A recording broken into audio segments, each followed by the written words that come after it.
হলো দোয়া করতে হবে নিজের স্ত্রী সন্তানরা যেন চক্ষু শীতলতার কারণ হয়। কেননা এই দোয়া করলে, এই দোয়া যদি করেন আপনি আর যদি এটা কবুল হয়ে যায় তাহলে দুনিয়ার জীবনটা শান্তিতে ভরে উঠবে।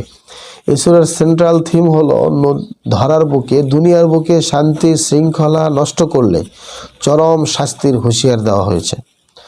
গতিপথ হলো 4টি। ফেরাউনের অবাধ্যতা, 2 কুরাইশদের বিশৃঙ্খলা কেমন ছিল, 3 কারুন অর্থাৎ স্বৈরাচারের দোসরদের অবস্থা কেমন ছিল, 4 আসল রাজত্ব ও সফলতা।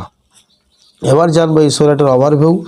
1 থেকে 6 নম্বর আয়াতে ফেরাউনের অত্যাচার অবিচার নিয়ে আলোচনা করা হয়েছে। দুর্বলকে সহায়তা ও অত্যাচারীকে শাস্তি দিতে আল্লাহর অঙ্গীকার করা হয়েছে।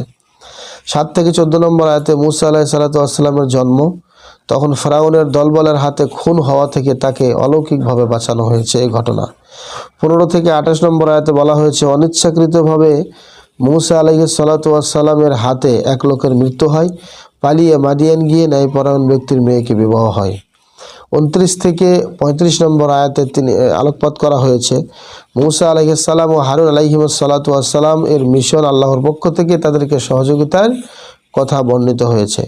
36 থেকে 42 নম্বর আয়াতে ফেরাউনের কাছে দাওয়াত দিতে গেলে সেও তার পুরো বাহিনী প্রত্যাখ্যান করে, এর ফলে তাদের ভীষণ শাস্তি হয়, এই বিষয়ে আলোকপাত করা হয়েছে।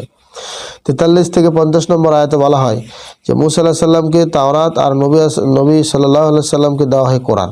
এখানে মিল হলো তাদের দুজনের জাতি কিতাবকে অস্বীকার করেছে।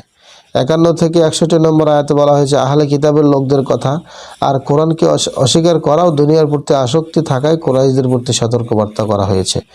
62 থেকে 75 নম্বর আয়াতে কিয়ামতের দিন মুশরিকদের দৃশ্য হবে এমন, তারা তাওবা করতে চাইবে আর শাস্তি দেখে আল্লাহর একক ইলাহ বলে স্বীকারও করবে, কিন্তু সেদিন এগুলো তাদের কোনো ফায়দা আসবে না। 76 থেকে 84 নম্বর আয়াতে কারণের কাহিনী ও অহংকারী বেঈমানদের পরিণতি সম্পর্কে আলোকপাত করা হয়েছে। সর্বশেষ 85 থেকে 88 নম্বর আয়াতে মক্কায় রাসূলকে আবার ফিরিয়ে আনার ভবিষ্যৎবাণী আল্লাহ তাআলা ব্যক্ত করেছেন। তো সম্মানিত উপস্থিতি, এই ছিল